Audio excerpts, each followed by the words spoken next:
Boa noite, querido teleinternauta, com você de novo, todas as segundas-feiras, às 9 da noite, o programa Direito.com no ar, com interatividade e informação para você que participa, que interage conosco. O programa Direito.com dessa noite está imperdível. Nós temos hoje um convidado muito especial, que é o Dr. Antônio Ricardo Miranda Júnior, que vai falar conosco um pouquinho sobre, hoje é um mix de empresas familiares, de mediação de conflitos, uma série de informações interessantes que a gente vai trazer no programa de hoje.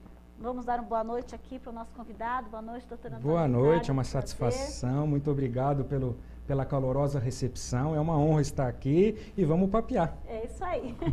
O programa Direito.com conta com a participação de você, do nosso teleinternauta, você que tenha dúvida, ele sempre leva até você interatividade, informação, você pode acessar, você pode entrar no nosso site, mandar a sua pergunta, mandar a sua dúvida, fazer a sua sugestão pelo programa, pelo site uptv.com.br.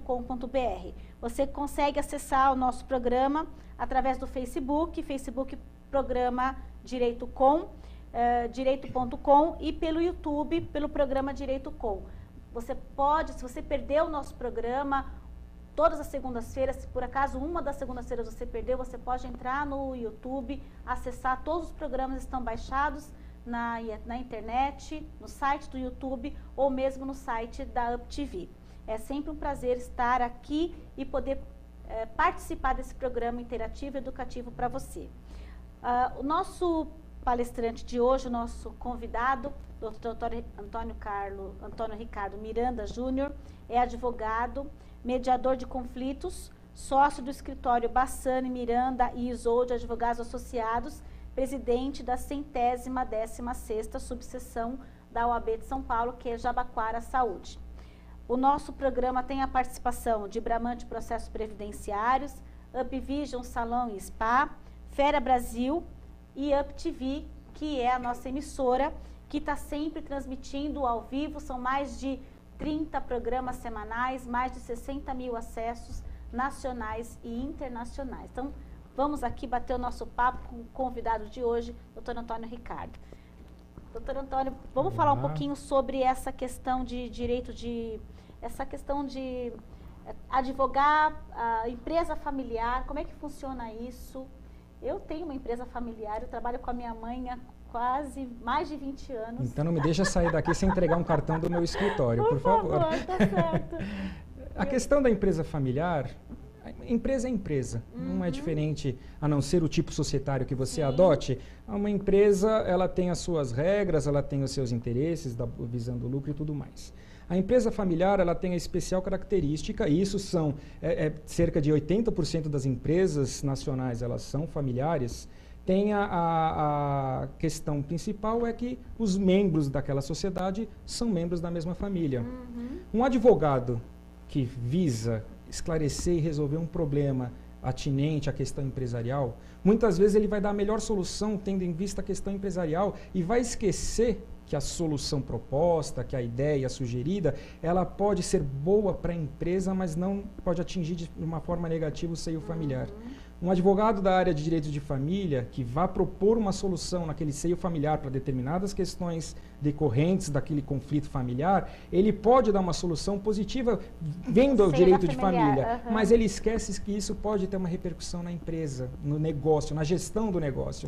Então, a visão de um escritório de empresa familiar é justamente entender que a empresa familiar ela pode ser entendida. Existem os 3 círculos concêntricos que são que pode, um círculo é o correspondente à família, o outro círculo correspondente à empresa, à gestão da empresa, e um terceiro círculo ao patrimônio.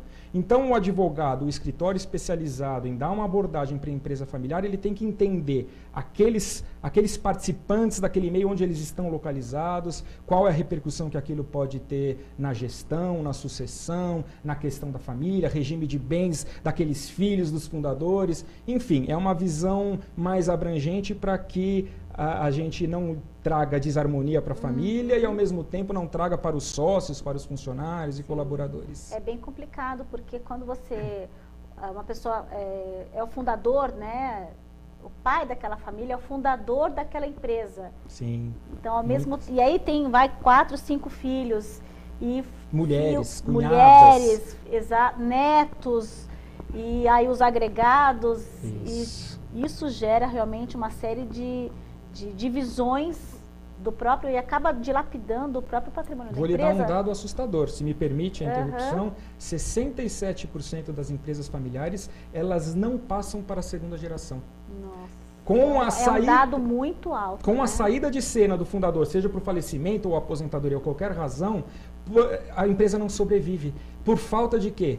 De um planejamento sucessório, que envolve a gestão da família através de um acordo familiar, a gestão dos negócios através de um programa de governança familiar, governança jurídica, governança corporativa. Então, não ter essa visão, o fundador, aquele membro daquela família que não tem uma visão, que não tem um objetivo a longo prazo, ele peca por não observar certas regras que dariam sobrevida à empresa. É que, na verdade, o familiar que já vai na terceira geração, ele não participou do começo da empresa, ele não sabe o quanto foi difícil criar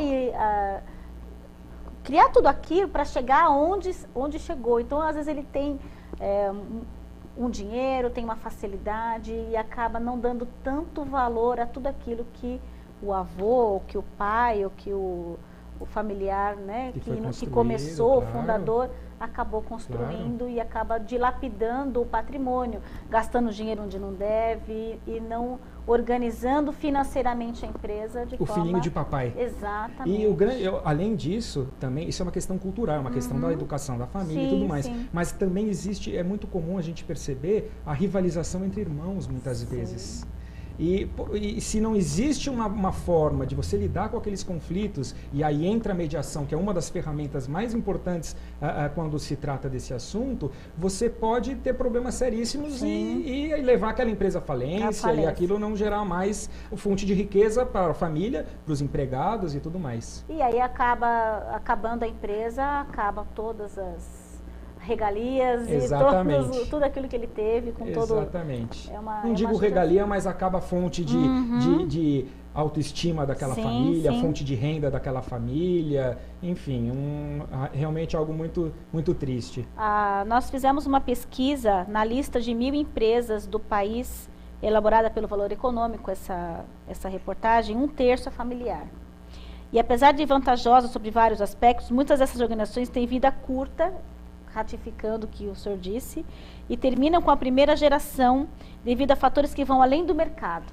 Uma pesquisa feita em 2011 pelo consultor americano John Ward, com 125 empresários brasileiros, revela que a principal dificuldade enfrentada pelas organizações familiares é convencer os fundadores a abrirem mão do controle na certa hora. Eu estou tentando fazer isso com a minha mãe, mas ela não larga o osso. Eu brinco com ela, mãe, larga o osso, não larga o osso. Essa resposta foi dada por 29 dos pesquisadores. Em segundo lugar, 18 vem a dificuldade de se definir a melhor estratégia do negócio. E na sequência, os empresários apontaram a rivalidade que você disse com relação aos irmãos, que são 16%, e a dispersão e o desinteresse dos primos pela empresa. Por último, vem o nepotismo e a dificuldade em atrair talentos fora da família. Você acaba colocando pessoas ali que acabam não dando certo, não tem um interesse, e tudo isso junto, né, acaba ocasionando realmente a falência da empresa, o fechamento da empresa, dilapidar todo o patrimônio. Exatamente. O que chama atenção nisso que você leu agora é o conflito entre gerações. Isso é muito comum. O fundador, ele tem uma dificuldade, ele fundou, ele criou, ele trabalhou, ele vê os filhos como crianças, por mais adultos que sejam e preparados, ele tem dificuldade em aceitar a novidade. A visão daquela segunda geração que tem, mas já está velho, ele já não tem práticas modernas de administração, ele continua com as mesmas ideias, e isso é um choque. Esse é um problema a lidar. Ele está na máquina de escrever e o filho já está no computador 3D, já está tudo high-tech. Mas todos têm o seu valor e o seu mérito naquilo. Ele, para fundar aquela empresa, ele tem uma bagagem de experiência adquirida, um conhecimento do negócio que não pode ser menosprezado. O novo, que traz as novidades, as novas práticas corporativas, ele também tem. Tem que agregar as duas coisas, então, né? Nada desprezar Exatamente, e o planejamento sucessório vai lidar com isso. E outra coisa que me chamou muita atenção, isso é muito comum, infelizmente, você falou aí que na leitura da fonte do valor econômico, o nepotismo. É muito comum você contratar e pôr impostos de chaves daquela empresa pessoas meramente por serem parentes. Ou é filho, ou é primo. Que não tem talento nenhum para coisa. Porque o patrimônio pode ser dado, o talento não. Ah, mas então não vamos colocar? Não, vamos preparar aquela pessoa. O interesse é manter os membros da família, mas aquele membro tem que ser preparado e tem que ser remunerado de acordo com o que o mercado paga, como se ele não fosse membro. Sim. Então tem que remunerar o capital, que é o investidor, claro. Mas tem que remunerar o trabalho adequadamente. Não adianta, mas porque isso pode até desagregar o negócio. O outro que foi contratado no mercado, ele é gerente, fala, pô, mas o outro só porque é cunhado, tem um salário, uma remuneração, porque isso não é bom para a empresa. Cria uma desarmonia fatal, muitas vezes fatal. E tem uma coisa muito interessante que a gente vive isso, convive. Quando o fundador, se ele fundou a empresa, ele conhece o trabalho do menor trabalho, lá da produção, lá do motoboy, do office boy, ele conhece aquele trabalho menor e aquele trabalho até chegar no trabalho de direção. E muitas vezes o trabalho daquele que chega, o filho, o neto, chega num trabalho já numa função de diretoria, uma função alta, né? Um salário alto, sem passar por aquelas outras atividades necessárias, porque para você mandar aqui em cima, você tem que saber fazer lá embaixo. Exatamente. E aí acaba ocasionando conflito, porque ele vai exigir uma coisa de um trabalho que muitas vezes ele não sabe e acaba gerando realmente. Por isso que aquele membro da família que vem crescendo, é muito interessante, isso é comum. Ele vai trabalhar lá no almoxarifado, ele vem vindo e tem que dar um tratamento dele. Ele não pode, por conta disso, ser intocável. Ele tem que fazer o trabalho dele. Não é porque é parente que ele não... vai ter todo... Então isso é uma prática, não tem muito a ver com a questão jurídica, mas isso é uma prática muito comum. Olha, filho, você vai herdar, você tem hoje 18 anos de idade, esse negócio um dia será seu, dos seus irmãos, venha conhecê-lo, estude, faça a sua faculdade, faça desenvolva o seu conhecimento, fora, mas vem conhecer a empresa nos vários departamentos e hierarquias. As bases, né? Exatamente. E para isso, nós estávamos conversando, existe os advogados que fazem a mediação desses conflitos. Isso é muito interessante e pouco utilizado, porque muitas pessoas não sabem o que é a mediação de conflito, o que é um medidor, né? Uma pessoa que fica aí, ele seria, o doutor vai explicar melhor isso, mas ele seria uma pessoa imparcial, como se fosse um juiz, mas fora da justiça. Ele seria um mediador de conflitos quando há esse tipo de conflito, e aí nas mais diversas searas jurídicas, né, doutor? É isso? Mais ou menos isso, não tem muito a corrigir, apenas uma coisa importante, ele não será um juiz, senão seria um árbitro. Aí, se a gente está falando de soluções diversas ou mais adequadas de solução daquele conflito, se há uma pessoa que decidirá, a gente já está falando de arbitragem, estamos falando de outras. No caso da mediação especial, não existe... O mediador nada mais é do que uma pessoa que irá imparcial, que com a confiança dos mediandos, as partes, duas ou mais envolvidas naquele conflito, ele vai, através de um processo, de uma técnica de mediação, ele irá conhecendo a história, colocando aquela história na frente do outro, fazendo aquele se colocar no lugar do outro que está participando, para que as partes por si só, através daquele processo de autoconhecimento, de conhecimento, de empatia, de entender os interesses. Isso é importante que se diga, entender os interesses, porque muitas vezes existe um caso muito rápido que eu vou falar, que é uma fábula, uma parábola, na verdade, só que muitos mediadores utilizam como exemplo, e eu já ouvi muitas vezes, quem é mediador já conhece essa história de cor e salteado, mas eu acho que é legal falar. Um pai vê dois filhos brigando, eles estão brigando por uma laranja. Aí o pai, o que vai fazer? Uma pessoa que pensa, um advogado tradicional, um pai fala, bom, estão brigando aqui, pega a laranja, corta na metade e cada um fica uma metade. Aí depois ele vê que um dos filhos descasca a laranja e com a casca ele faz lá umas figuras porque ele queria. O outro vai lá, vai pegar o bagaço, a casca da laranja, vai jogar fora e vai fazer o suco. Se aquele pai tivesse, antes de tomar essa solução arbitrária, não, divide em dois, que todo mundo pensa, ele ia falar, poxa, ele poderia ter descascado a laranja, dar toda a casca para um e todo o suco para o outro. Se soubesse o motivo. Se soubesse. E a mediação, ela busca entender os interesses. É o diálogo, né? O diálogo. Na verdade, é o diálogo. Exatamente. Então, a mediação hoje, ela é muito usada e está sendo muito falada, uma forma de desafogar o judiciário, porque os processos... Isso tudo é um efeito positivo da mediação. Mas ela não tem que ser vista como para isso. Ela é um efeito positivo, que bom que exista. Mas a mediação é um avanço, na minha opinião, do processo civilizatório da humanidade. Poxa, vamos ouvir mais? Por que a gente não pode ter autonomia sobre nós? Eu e você temos determinado... Por que a gente precisa buscar? Se precisar, que bom que tem. Tem que ter mesmo a figura do juiz, do árbitro. Mas por que a gente não pode, com o mediador nos auxiliando na nossa comunicação, resolver os nossos próprios problemas? Sem dúvida. Né? Mais rápido, mais barato. Menos tempo e não vai incomodar a justiça. Né? Não vai já está tão cheia de processos. Você vai se sentir parte do processo de decisão e aí você vai... A tendência é você respeitar porque você participou daquilo, você entendeu porque se chegou naquilo. Você não vai ter uma sentença negativa aos nossos interesses, você está descontente. Quando você tem uma solução buscada conjuntamente com o seu... com o outro mediando, com aquela pessoa com a qual você tinha um conflito, você tem a disposição do cumprimento daquilo com muito mais... Como é que isso funciona na prática? Porque estou aqui conjecturando, pensando, eu tenho um problema na minha casa, um conflito que eu quero resolver, sei lá, com um vizinho. Eu vou procurar um mediador, você procura o meu vizinho, eu quero que seja assim, assim, assim, assado. Aí você, contratado por aquela pessoa, você vai até o vizinho e fala assim, olha, o fulano me procurou, mas ele tem isso, tem aquilo, tem aquilo outro. Ele vai sempre achar que foi você que contratou, e você seria o advogado daquele que foi te procurar. E como que fica, como é que se resolve esse... Depende da abordagem que você faz.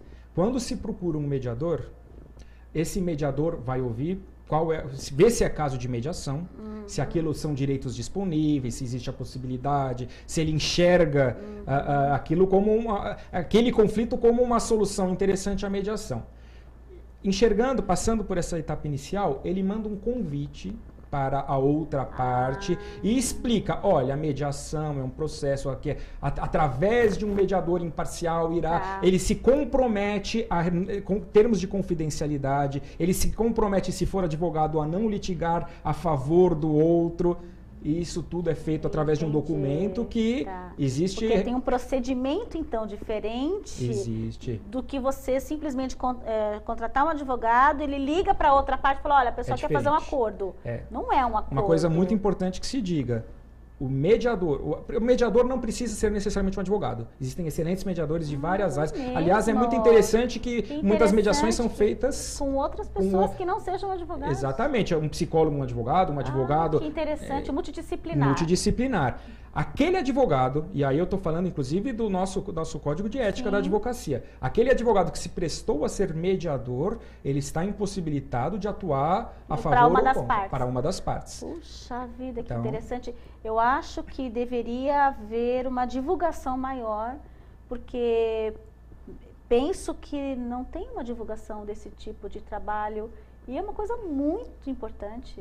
É importante, tem crescido bastante. A Ordem dos Advogados do Brasil vem apoiando maciçamente, não só a Ordem dos Advogados seccional, como as várias subseções pelo Estado. Então, é um processo muito interessante que tem crescido a cada momento. Nossa, é muito interessante, realmente, porque você tira da justiça.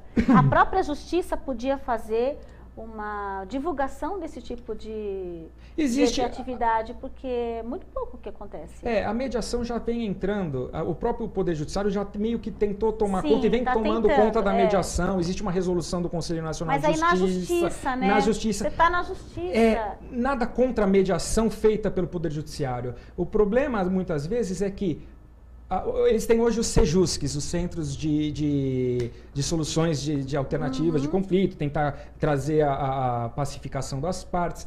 Mas a partir do momento que a parte vai num órgão público, já perde um pouco a credibilidade daquela questão da mediação, do mediador imparcial.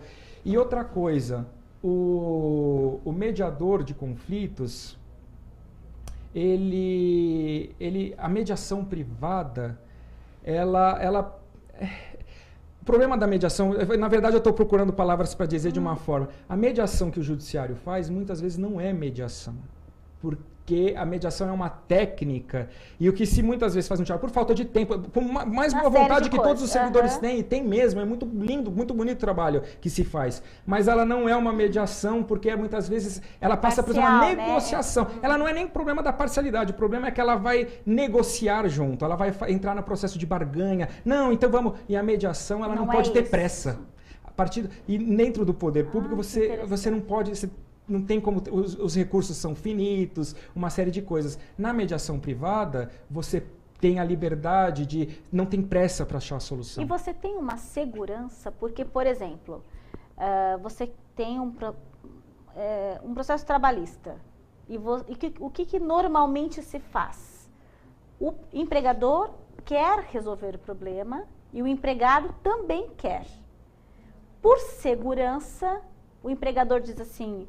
Vai para a justiça, que na justiça eu pago o que a gente faz um acordo na justiça. Então, assim, eles têm a solução, né? O empregador quer a solução, o empregado também, e eles acabam indo por segurança com medo de fazer um acordo ou de fazer uma mediação e depois o empregado ir à justiça e ele vai ter que pagar tudo de novo. Isso, tudo bem, é uma mediação, mas... Tem caráter de coisa julgada, de segurança? Isso ele pode entrar judicialmente depois ou não? Como é que funciona isso? Justiça trabalhista tem algumas peculiaridades que não se aplicaria tão adequadamente à mediação. E esse exemplo que você deu, que infelizmente é muito comum, não, vou te pagar, já fiz... Não existe interesse de agir, não tem condição da ação. Na verdade, isso não poderia existir. Mas é o que normalmente... É o que normalmente o empregador se sente, ele sempre vai poder reclamar, então eu só pago na justiça. Porque aí homologa e dá segurança para o empregador não entrar. Exatamente, essa é uma prática muito comum, tem uma série de explicações, mas não é o mais adequado à mediação. Numa mediação familiar, numa mediação empresarial, numa mediação que não envolva a justiça trabalhista, nada impede de você transformar aquele acordo feito num documento e aquele documento ele ter efeito de um negócio jurídico e ter efeitos que pode ser até, conforme o caso homologado na justiça, e ser um título executivo extrajudicial. Então eu me comprometi que faria isso, a fazer isso, a pagar aquilo naquele acordo. Bom, não pagou, não cumpriu, aquilo lá tem uma força para ser executado e tudo mais. Nada impede. Entendi. Muito interessante essa questão, né? A gente vai puxando, né?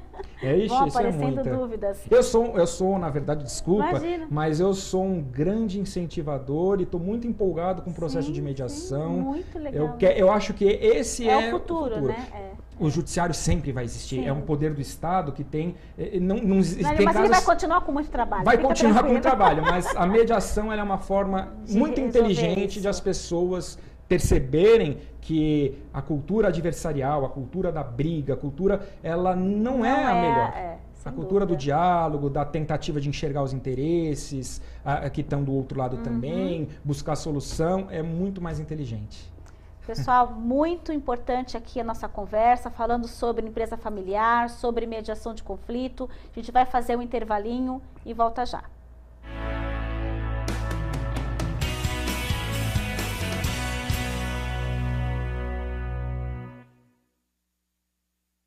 Tudo tem a ver com alguma coisa.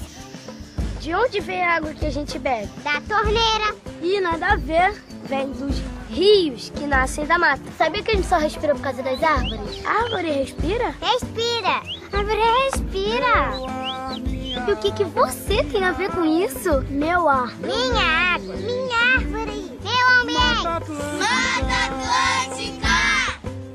SOS Mata Atlântica. Mais 25 anos.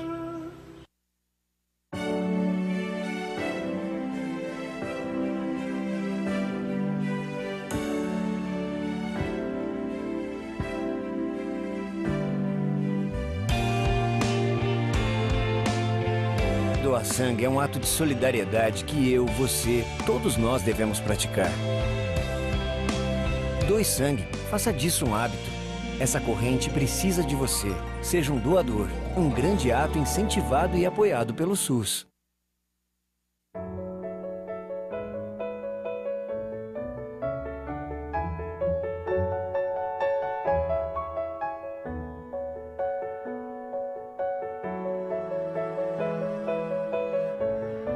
Sua família não vai esquecer o que você fez por ela.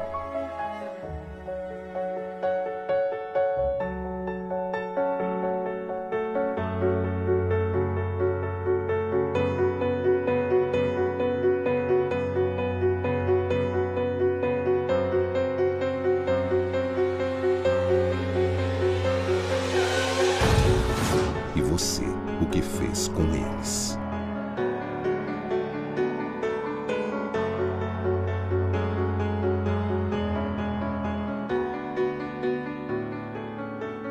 A culpa não morre nunca. Respeite o limite de velocidade. Ultrapasse com segurança.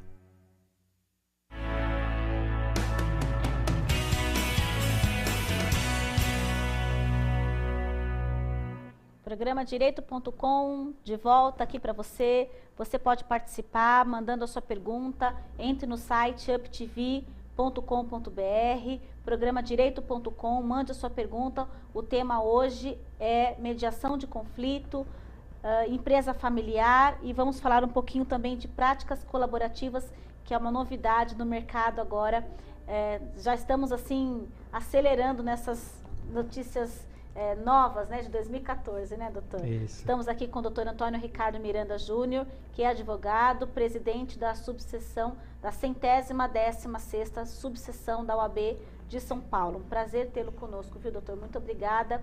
Estávamos falando há pouco sobre a mediação de conflitos, e essa prática, na verdade, é muito utilizada para ambiente familiar, né? Para se resolver conflitos familiares. A mediação, de conflito. Ela é absolutamente recomendável para conflitos familiares, mas não só. Conflitos empresariais, mediação empresarial é muito forte já, inclusive, vem crescendo. Onde há conflito, há possibilidade de mediação. Sempre Qual há. é mais usual em direito? Me dá um exemplo de um caso em que eu possa contratar, por exemplo, um mediador para... Você mesmo deu um exemplo no primeiro bloco, quando você falou de uma briga de vizinha. Uma briga de vizinhos. Veja, os vizinhos, eles têm um conflito determinado, ou por barulho, ou por uma obra. Vão trabalhar... Se eles vão na prática tradicional adversarial para resolver o problema, um vai entrar com a ação, aquele processo vai demorar muito tempo, eles vão continuar convivendo, vão continuar, se for um edifício, um condomínio, eles vão se encontrar no elevador, se for casa, eles vão cruzar na rua, os filhos talvez se cruzem.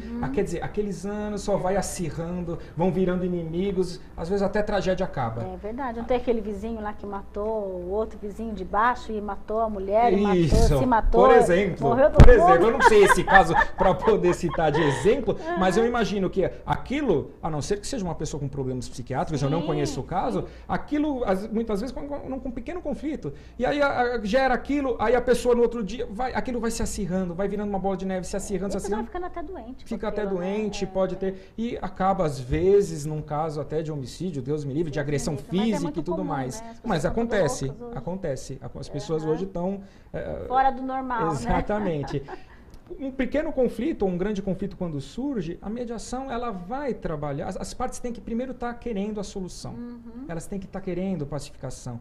Se você vai para a justiça... alguém para mediar isso que seja imparcial. Que seja imparcial, que vai levar, que vai fazer com que aquelas partes se conheça exatamente aquilo que está acontecendo, que converse, que dialogue, e os interesses envolvidos. Poxa, mas o problema então é a cerca da árvore.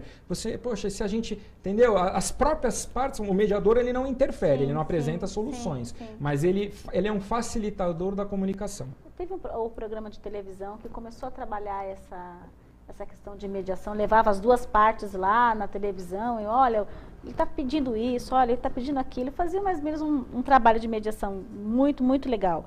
E agora a gente vai falar um pouquinho sobre práticas colaborativas. Doutor, Esclareça pra gente o que é essa novidade do Ok. mercado jurídico.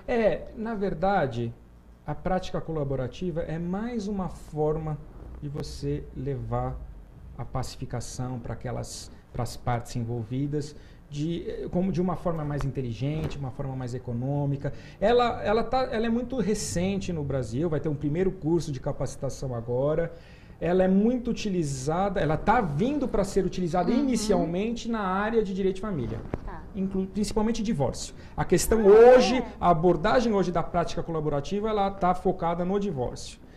Um divórcio envolve patrimônio, envolve educação de filhos, envolve visitação de filhos, envolve a alimentação daqueles filhos, guarda, uma série de coisas que, se aqueles pais não tiverem bom senso, eles vão brigar de tal forma que pode afetar. Síndrome de alienação parental é algo também que é terrível, que acontece. A prática colaborativa é uma outra forma de enxergar aquele problema. Eu, como advogado atuante em prática colaborativa, eu vou chegar para o meu cliente, primeiro eu vou propor, vamos conversar, a outra parte com um advogado de confiança dela. Nesse caso, você veja, não tem um mediador, ele pode até ter, mas nesse caso a gente já está falando das partes. Tá. E eles vão adotar uma postura não adversarial. O que é isso? Primeira coisa, os profissionais, junto com os seus clientes, vão se comprometer a não entrar com um processo judicial. Primeiro passo. Eles não vão, isso já vai tirar o caráter adversarial daqueles profissionais com aquelas partes, com seus respectivos clientes, e vai fazer um processo de colaboração para levar. É uma mediação. Ele consegue fazer isso, desculpa, com o divórcio, mesmo por exemplo, indo no cartório? Então. Porque tem um processo judicial envolvido, né? Então, hoje o divórcio amigável sem menores, ele pode ser feito no cartório. Tá. A parte vai lá, as partes vão lá, resolvem e tudo mais. Se não existe acordo, só judicialmente que se pode levar a solução. Tá. A prática colaborativa, ela vem antes disso. Ela vem, não tem um acordo hoje, as partes estão brigando. Tudo caminha para aquilo ser um processo de divórcio dolorido, que envolva filhos e tudo mais. Poxa, vamos fazer através da prática colaborativa, vamos tentar chegar a um termo, chegar a um acordo para que aquilo não seja litigioso. Isso. Se tiver filho menor, vai ter que ser judicial, mas meramente homologatório.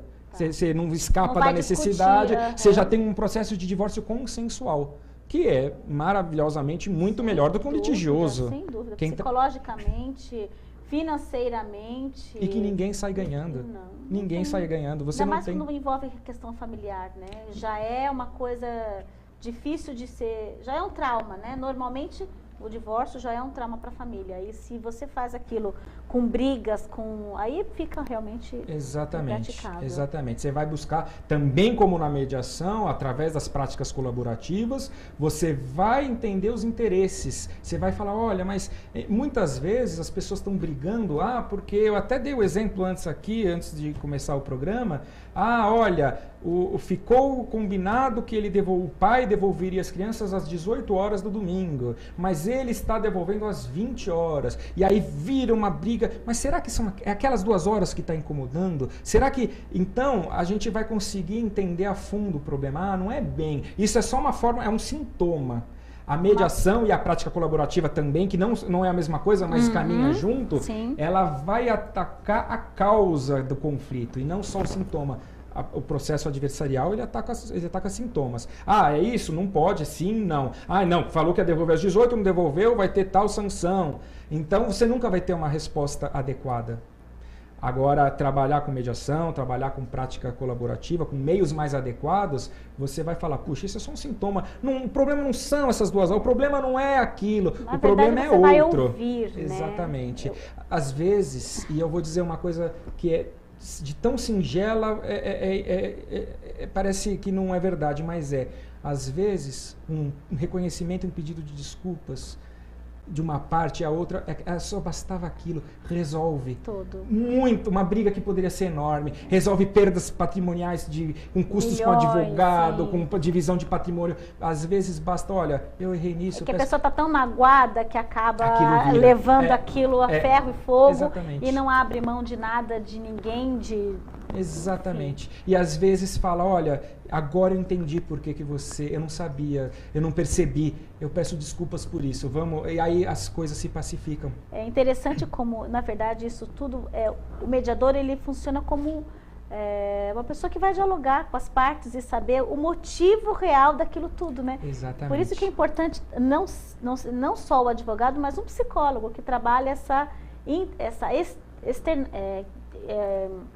coisa de externar, de tirar isso de dentro para fora e mostrar. Ele é um facilitador. Exatamente. Ele é um instrumento para facilitar a comunicação entre aqueles seres humanos que estão em conflito. Nós estamos muito sem diálogo, as pessoas hoje falam pelo computador, pelo telefone, ninguém mais conversa, vai no barzinho, tá o casal lá, os dois conversando pelo computador, pelo celular, no grupo de WhatsApp, e não se olham. O que é um paradoxo, né?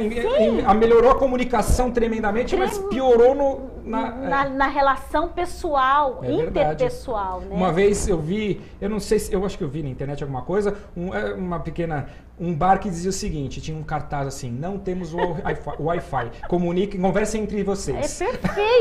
Perfeito.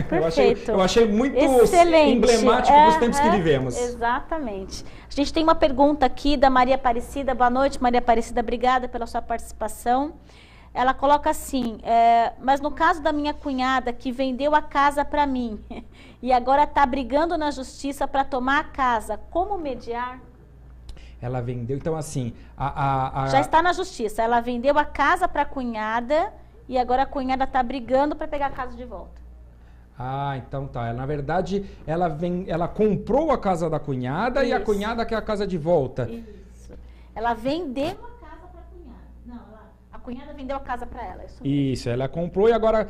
Então... Aí é muito difícil, não existem muitos elementos para a gente poder aprofundar. O que eu posso dizer, talvez, para Maria Aparecida, é primeiro agradecer a pergunta, tudo mais, obrigada. Mostra o prestígio do seu programa, mas olha, primeiro ver as razões que levam esse negócio, pelo que eu entendi, o negócio foi consumado, consolidou-se a compra e venda, mas que por alguma razão, não sei se inadimplência de alguma das partes, ou não sei, aí não é muito esclarecedor, precisa analisar o contrato e, conforme a situação, pode sim haver uma mediação. Por que essa cunhada quer de volta? É uma questão financeira? É uma questão de... Vamos tentar entender? Pessoal, a mediação sempre cabe. Vamos tentar ouvir?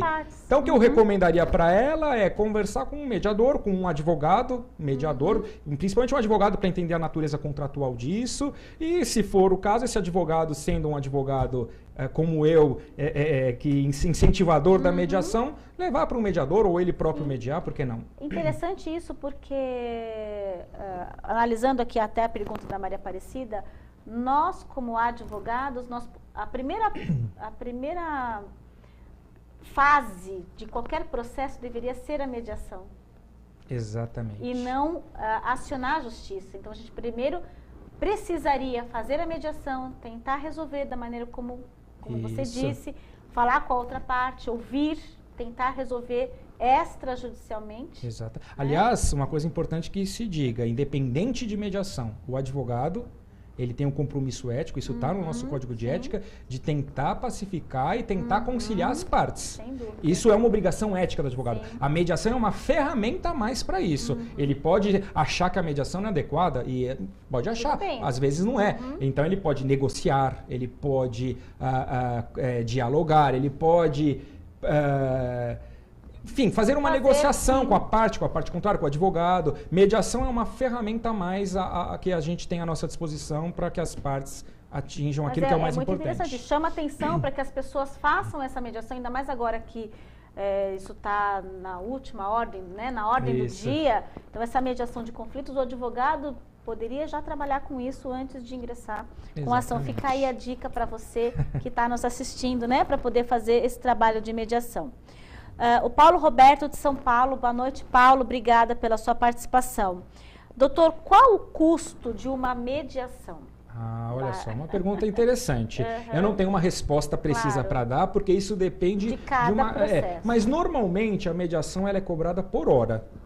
E isso pode variar Desculpa, eu posso estar errando, existe um órgão que tenta, na verdade, regulamentar isso, mas existe um valor mínimo, que se eu não me engano, a de mediação se cobra às vezes R$150, eu não tenho certeza, eu peço desculpas e posso depois voltar a falar sobre isso depois que eu checar, mas a mediação normalmente ela se cobra por hora. Nada impede que se determine um preço de hora. Então, Paulo, não existe um preço definido, regra, não existe uma depende, regra. Depende do tipo de mediação, se for uma empresa, se for uma pessoa particular. Exatamente, se o mediador onde vai ser, se é em outro estado, se é aqui. Valores que estão envolvidos, valores, não existe um preço. O que eu posso dizer é o seguinte, é mais em conta do que uma ação judicial. Exatamente. Sem dúvida exatamente. Ela sai mais barato e não é... Porque é o seguinte, a análise de custo, ela não tem que ser só financeiro. Porque muitas vezes eu tenho que contar com o tempo também. Eu tenho que gerenciar.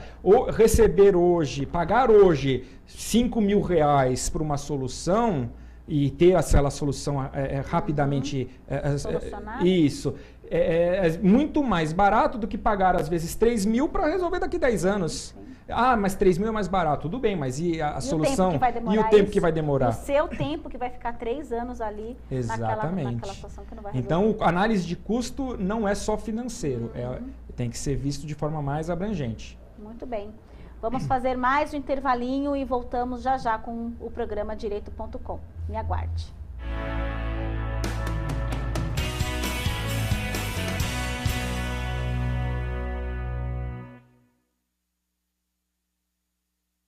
Sabe por que a indústria do cigarro está em boates, festas, faz o cigarro aparecer nas telas de cinema e até nas novelas? E por que ela faz embalagens bacanas, cria sabores diferentes e vitrines bonitas? Porque a indústria do cigarro quer transformar você, que ainda é jovem, em um fumante.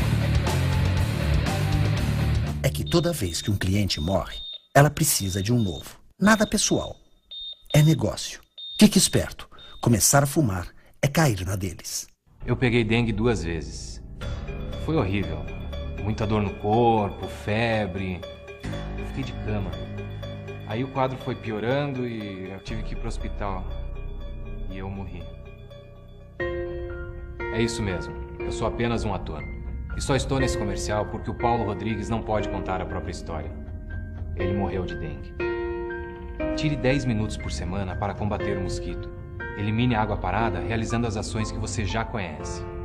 Em caso de febre, dor no corpo, nas articulações e manchas vermelhas na pele, procure uma unidade de saúde. Jamais tome remédio por conta própria. Se os sintomas piorarem, retorne ao posto de saúde imediatamente. A dengue mata, e se você não ajudar, ela vai matar cada vez mais. Todo mundo sabe como a dengue começa, e se você não ajudar a combater, a gente sabe também onde ela pode terminar. SUS, Secretaria de Saúde, Governo de Goiás. Deixo minha visão ao homem que jamais viu o amanhecer nos braços da mulher amada. Deixo meu coração à mulher que vive exclusivamente para fazer o coração de seu filho feliz. Deixo meus rins a pessoas que tiveram seus sonhos interrompidos, mas que ainda os cultivam. Deixo meu pulmão ao adolescente que quer gritar ao mundo mais uma vez: eu te amo! Deixo meu fígado para aqueles que não tinham esperança na recuperação. Deixo ossos, pele e cada tecido meu à criança que ainda não descobriu o que é viver por inteiro. Deixo a você o meu exemplo. Deixo à minha família o desejo de ser um doador. Deixo para a vida, enfim, um recado. Nós vencemos. Seja um doador de órgãos, seja um doador de vidas.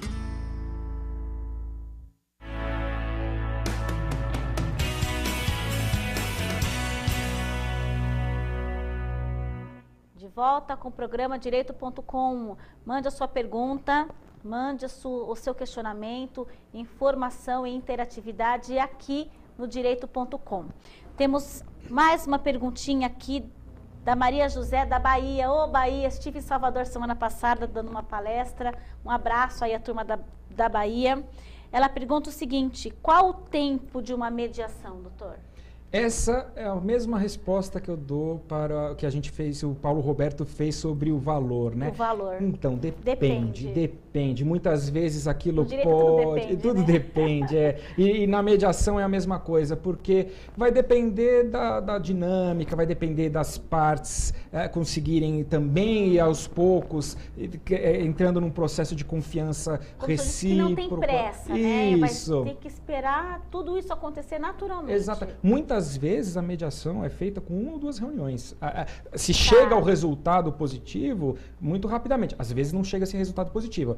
É importante que eu nem falei isso. Muitas vezes chega um determinado momento em que, olha, está encerrado o processo de mediação, não foi possível que se chegasse a uma solução, procurem advogados e aí vão para a questão adversarial. Mas então, assim, pode demorar 2, 3 reuniões, muitas vezes se resolve, muitas vezes 10, 12, aí vai depender do tipo caso, das pessoas, das características envolvidas. Complicado, né? Alexandra Lacerda, Minas Gerais. Boa noite, Alexandra. Um prazer aqui na sua participação no nosso programa. Ela pergunta qual a diferença básica entre a mediação e a prática colaborativa quando utilizar uma e outra. Excelente pergunta, Alexandra. Obrigada, viu? Excelente pergunta mesmo. A prática colaborativa, hoje, como está se iniciando a discussão e tem grupos de estudo sendo formados a esse respeito, inclusive na subseção Jabaquara, hoje ela está focada na questão do divórcio. Porque ela, como eu falei, envolve família, o filho, patrimônio, sustento. Então são advogados, não necessariamente, pode até ter um mediador, mas não necessariamente tem. Não tem a figura do mediador. A diferença básica é que na prática colaborativa, diferente da mediação, você não tem a figura necessariamente de um mediador. Você tem 2 advogados que representam partes contrárias, diferentes, mas que abrem mão da questão adversarial para que num processo colaborativo, eles negociando, dialogando, as partes cheguem a uma solução. Consenso. Muito interessante. E quando utilizar uma e outra?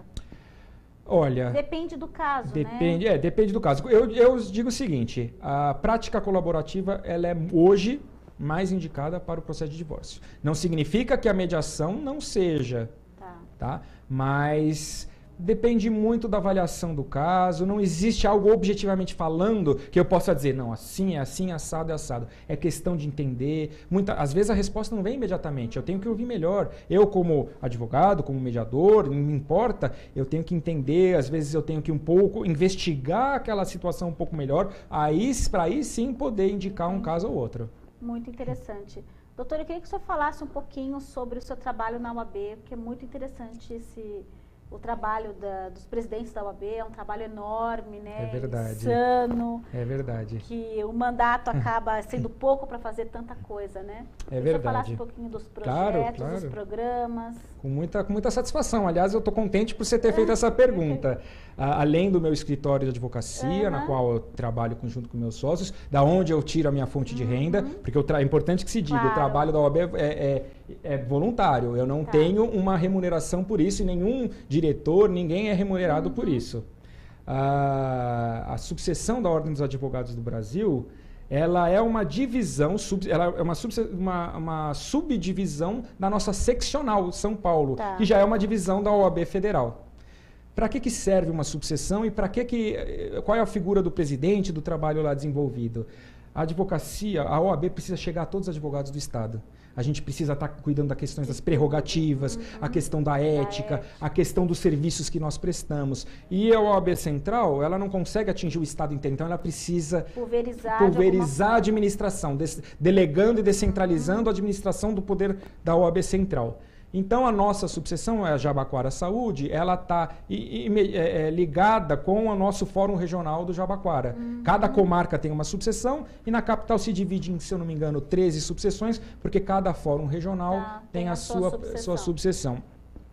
Nosso trabalho desenvolvido lá, além de levar a ordem para os nossos 2.600 advogados, é também fomentar e incentivar os cursos, palestras, atendimento aos advogados que têm algum problema na nossa região de prerrogativas, está lá com o nosso diretor de prerrogativas. E Isso é muito importante. É muito importante. É um trabalho que me deixa bastante honrado, porque eu fui eleito pelos meus pares. Eu e minha chapa, minha diretoria executiva. Aliás, se eu puder, eu queria agradecer aqui, mandar um beijo para a doutora Terezinha, nossa vice-presidente, a doutora Karine e o doutor Hugo, nosso secretário-geral, nosso secretário-geral e secretário-geral adjunto, e a doutora Katia, a nossa tesoureira, porque o nosso trabalho é difícil e que bom que eu possa contar com eles. Eles são, junto comigo... Ninguém faz nada sozinho, né? Nós somos uma equipe. E os diretores de comissão. E as comissões, que cada um vai no seu tema, vai nos ajudar. Fazendo os cursos, as palestras, os eventos, os grupos eventos de estudo sociais, né? Exatamente. Que a OAB faz muito evento social também. Exatamente. Faz muita divulgação de festas, trabalho... Isso, exatamente. Nosso beneficente, né? Nosso objetivo e o nosso lema na época da campanha era integrar a advocacia, não só os advogados entre si, mas a advocacia com a comunidade.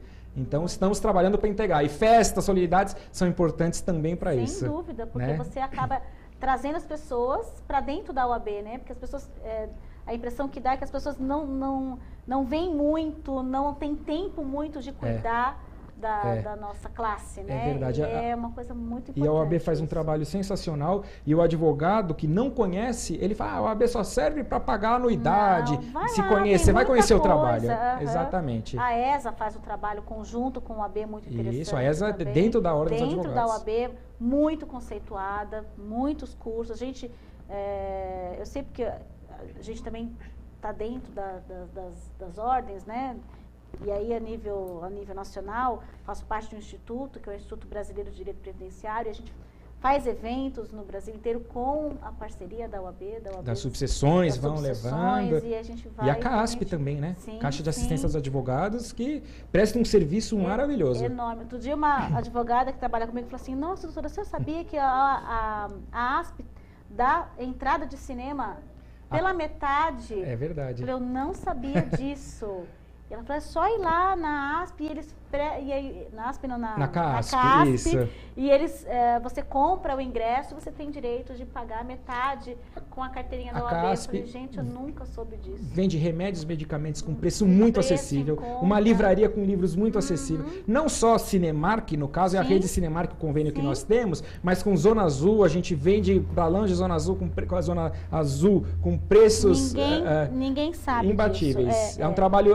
Eu tenho muito orgulho não só de ser advogado, mas de integrar uma ordem dos advogados, da qual eu me enche de orgulho e que eu estou lá sendo mais um colaborador, pondo o meu tijolinho junto com meus colegas, junto com os nossos diretores e todos mais. Devagar, né? Isso. Devagar e sempre. Exatamente. Agradeço muito, nós chegamos ao fim do nosso programa, passa rápido aqui, o tempo passa voando, mas eu agradeço a participação de todos aí, nosso teleinternauta, principalmente de você que participa conosco, que entra no nosso site, que manda sua pergunta, que depois assiste e depois vem contar, eu assisti, foi assim, foi assado, é muito interessante a sua participação.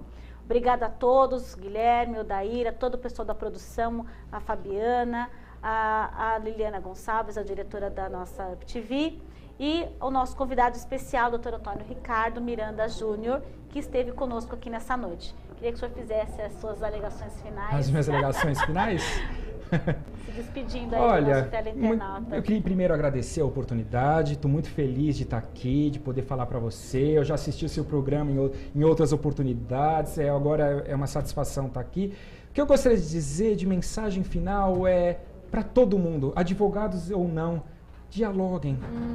A gente está vivendo tempos tão conturbados na política, não só de ordem, de política nacional, política internacional. As pessoas precisam conversar mais, as pessoas precisam ser mais tolerantes, olhar nos olhos, exatamente. Então, assim, advogado a gente tem que parar a imagem que advogado é só para brigar. Não, advogado é para dialogar. Essa é a mensagem que eu gostaria que ficasse. Obrigada pela sua participação. E eu termino o nosso programa com a mensagem da semana, com a frase da semana. A imaginação é mais importante que a ciência, porque a ciência é limitada, ao passo que a imaginação abrange o mundo inteiro. Albert Einstein. Obrigada, boa semana para você e até a semana que vem, se Deus quiser.